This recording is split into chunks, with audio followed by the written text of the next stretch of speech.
Bonjour à tous, la dernière fois, on a regardé comment faire une bonne recherche de mots-clés pour que derrière l'article qu'on écrive, on s'assure qu'il y ait potentiellement des personnes qui vont faire cette recherche et donc être référencées par les moteurs de recherche. Bah, ensuite, une fois qu'on a fait cette recherche, ça ne prend pas forcément des heures et des heures. La seconde partie, ça va être de construire l'article par rapport à cette intention de recherche. La dernière fois, on avait fait avocat, violence conjugale. Donc l'idée, c'est de construire un article sur le sujet et ici de vous donner un petit peu toutes les étapes à faire pour s'assurer que votre page elle soit référencée par Google. Pour ça, on va utiliser un petit peu ce qu'on avait déjà fait en amont. On a mis avocat violence conjugale sur Google et on allait un petit peu regarder ce qu'il y avait ici. La première chose que je vous invite à faire, c'est déjà d'aller regarder un peu ce que propose Google en la matière. Vous voyez, vous allez avoir ici du contenu que vous allez pouvoir intégrer, les questions que l'on pose en règle générale annexes autour de la thématique que vous êtes en train d'écrire. Comment obtenir une ordonnance de restriction, donc l'idée ça va peut-être être de parler de ce type de sujet, comment saisir le JAF en urgence, quand saisir le JAF en urgence, quelles sont les différentes formes de violence faites aux femmes, etc., etc. Ici, vous allez avoir un petit peu des sous-titres autour de votre article. Vous allez pouvoir les prendre et vous allez pouvoir y répondre de manière succincte et très précise afin que les personnes qui tombent sur votre article, en plus d'en apprendre sur les violences conjugales et de trouver un avocat en adéquation, eh bien, elles aient des infos sur comment vous allez pouvoir les accompagner et aussi qu'est-ce qu'elles doivent mettre en place à titre personnel. En plus de ça, on va un petit peu comprendre sur cette requête quelle typologie de personnes recherche. Est-ce qu'elle vient pour se renseigner ou c'est des personnes qui cherchent quelqu'un à tout prix? Est-ce qu'on est sur une recherche d'information ou est-ce qu'on est justement sur une recherche un petit peu plus commerciale où, alors vous voyez ici, on a Google My Business par rapport à où je suis, d'où l'importance d'être sur Google My Business et d'avoir des bonnes notes. Vous voyez, 162 étoiles, petit aparté. Et ici, on va regarder un petit peu ce qu'il y a en termes de titres SEO et aussi les slugs. Les slugs, ce sont les liens de vos sites internet. Ici, on a violence conjugale, service public, site avec une autorité extrêmement forte, donc forcément qui est en première position avec service public, particulier vos droits dans le slug, donc pas forcément de choses hyper intéressantes ici. On a Justifit, qui pareil, qui est extrêmement fort en matière de SEO. Et ensuite, on sonde sur Darmon Avocat avec des choses qui sont ici intéressantes, avocat, violence conjugale. Slug ici qui est simple et court, qui a été bien construit parce qu'il utilise les mots-clés les plus pertinents pour s'adapter à cette recherche. Comment se défendre face à des accusations de violence, avec ici exactement les mêmes mots-clés dans le slug. Déjà, moi, à vue de nez, j'ai l'impression que c'est pas si compliqué d'aller se positionner sur cette intention de recherche-là. Ce qu'on va faire, c'est qu'on va aller sur Webflow et on va construire cet article ensemble. Ici, je vais mettre le titre de notre article. Donc, je vais reprendre exactement les mots-clés que je vais essayer de toucher. Ici, en l'occurrence, avocat, violence conjugale. Ça va être le titre de mon article écrit avec mon slug à l'intérieur. Moi, ce que j'ai fait sur mon outil Webflow, j'ai différencié le titre de mon article de mon titre SEO.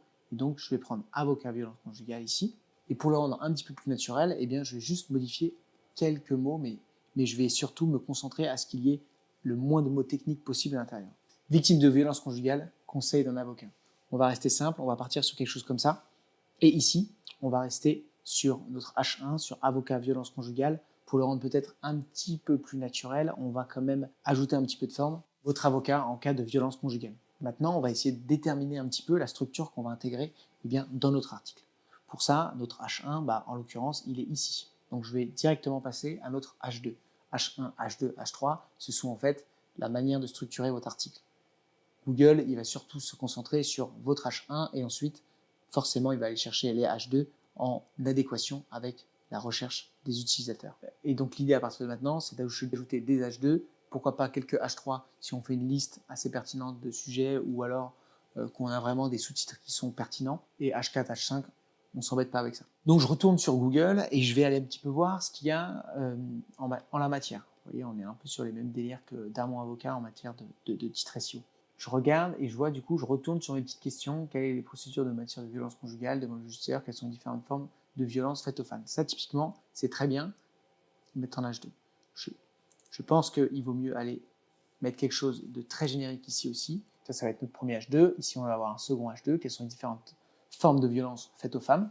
Vous allez pouvoir ici lister en H3, violence 1, violence 2, violence 3. Ainsi, les personnes qui vont tomber sur la page vont avoir une petite introduction sur le sujet et vont ensuite avoir les différentes formes de violence et du coup, elles vont pouvoir savoir si effectivement on est sur la violence conjugale ou sur autre chose Donc, captez tout de suite l'intérêt de la personne qui va lire l'article. Vous voyez, comment obtenir une ordonnance de restriction, ça, à mon avis, c'est très intéressant de le mettre. Je vous invite de ce fait à en parler en amont pour expliquer un petit peu qu'est-ce que c'est et du coup, comment l'obtenir.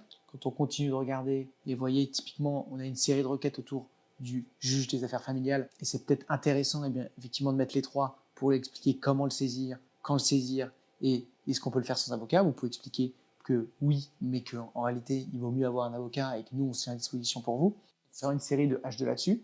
Ensuite, on va aussi aller regarder qu'est-ce qu'a fait la concurrence sur le sujet, donc par Darmon Avocat, qui sont les meilleurs en l'occurrence. Ici, ils vont lister un petit peu qu'est-ce que vous devez faire et qu'est-ce que eux ils sont capables de faire pour vous aider. Donc soutien moral, défense de vos dossiers, protection de l'enfant. Vous voyez, pareil, ils ont mis les formes de violence conjugale. Donc ils ont un petit peu utilisé la même technique que moi et ça ne m'étonne pas que du coup ils soient bien référencés. Que faire lorsqu'on est victime de violence conjugale? Typiquement ce que je vous ai dit au tout début, c'est la première chose que j'avais mis notamment dans mon H1. Ici, divorcer pour violence conjugale, faire appel à nos avocats en violence conjugale. Vous voyez, ils sont allés quand même assez en profondeur sur le sujet. Ils sont restés, il n'y a aucune notion juridique, ils sont restés relativement, il y a quelques articles ici, mais ils sont restés relativement légers. L'idée, c'est vraiment de répondre de manière logique, de pouvoir se faire comprendre. Et ça, ils l'ont bien compris pour le coup. Donc bravo à eux. On va aller regarder d'autres concurrents en la matière, notamment Avocat Stéphania, pour voir s'il y a des choses intéressantes qui pourraient être reprises. Vous voyez, article très court ici, comment se défendre face à des accusations de violence conjugale injustifiées. Il y a de fortes chances que très vite on passe au-dessus si on s'y met. Vous voyez, il n'y a pas grand-chose. Si je fais une petite recherche ici avec l'outil, je vois que en matière de heading, il n'y a pas vraiment beaucoup d'éléments, beaucoup de H3. Donc vous voyez, une structure d'article qui n'est pas forcément bien construite, et pour autant ils sont super bien référencés. Donc c'est qu'il y a vraiment un article à construire beaucoup mieux que ça pour passer devant. Sans rancune bien entendu pour le cabinet en question qui a fait un super article. Si vous êtes référencé là, c'est quand même que l'article est bien construit. On va donc continuer pour avoir quelque chose d'encore plus logique et bien à trouver peut-être des choses qui pourraient être intéressantes d'intégrer à l'intérieur. Donc là ici on a vous êtes victime, un constat. On a ici une explication un petit peu des différentes formes de violence faite aux femmes. On a ici comment obtenir une ordonnance de restriction, comment saisir le GIF, comment saisir, puis-je le saisir. Ici, on ne va pas hésiter à remettre un peu des mots-clés en cas de violence conjugale. Il y en a qui ont directement intégré leur localité. Donc si vous êtes sur une localité, ça peut être intéressant d'avoir deux articles, un sur toute la France et une localité particulière, et bien entendu de ne pas réécrire exactement les mêmes choses, parce que sinon vous allez tout simplement vous manger par rapport à vos différents articles. Et on va reprendre le dernier élément qu'on a trouvé sur Google, quelle est la procédure en matière de violence conjugale devant le juge judiciaire. On va le placer en dessous ici. Et là, on a quand même pas mal d'éléments. L'idée maintenant, c'est d'aller construire le contenu qui est à l'intérieur, d'essayer d'être hyper pertinent, de donner un maximum de conseils. Et ensuite, on n'oublie pas, moi ce que j'ajouterais, ce serait l'importance d'être accompagné par un avocat en cas de violence conjugale. Et pareil, de faire risque 1, risque 2, risque 3. Et ensuite de mettre une petite photo en adéquation, quelque chose de sympa, en métadescription. On va aller regarder un petit peu ce qu'ils ont fait. On est sur que faire lorsqu'on est victime de violence conjugale. Ça, c'est pas mal. Consulter immédiatement un avocat dans les affaires conjugales. Ça donne pas forcément envie de cliquer. Moi, ce que je vous invite à faire, c'est quelque chose de pertinent. Donc, tout d'abord, se mettre à la place de la personne. Vous êtes victime de violence conjugale, point d'interrogation. Et puis ensuite, vous ajoutez quelque chose pour le rassurer. Nos avocats spécialisés dans la matière dissipent vos craintes et répondent à vos questions. Et ensuite, vous mettez à la fin de quoi prendre contact avec vous, soit un formulaire de contact, un typeform, quelque chose comme ça, et bien pour récupérer un maximum les contacts de ces personnes pour pouvoir vite les rappeler et leur dire attendez, là il y a un problème, vous êtes victime de violence conjugale, vous avez rempli ce formulaire, il faut à tout prix que vous fassiez accompagner par un avocat, donc je me suis permis de vous appeler pour au moins peut-être en savoir plus sur la situation. Et voilà, vous allez avoir un prospect qui va être intéressant et potentiellement vous allez pouvoir accompagner sur le sujet. L'idée, c'est de faire toujours un petit peu la même chose, de construire un petit peu l'architecture de votre article en fonction de ce que vous avez vu sur Internet, et derrière, de construire un maximum d'articles comme ceci pour aider un maximum de monde sur votre thématique et sur vos domaines d'intervention. J'espère que cette vidéo vous aura aidé. N'hésitez pas à m'envoyer vos articles et à me dire si vous arrivez à passer dans les premières positions sur Google.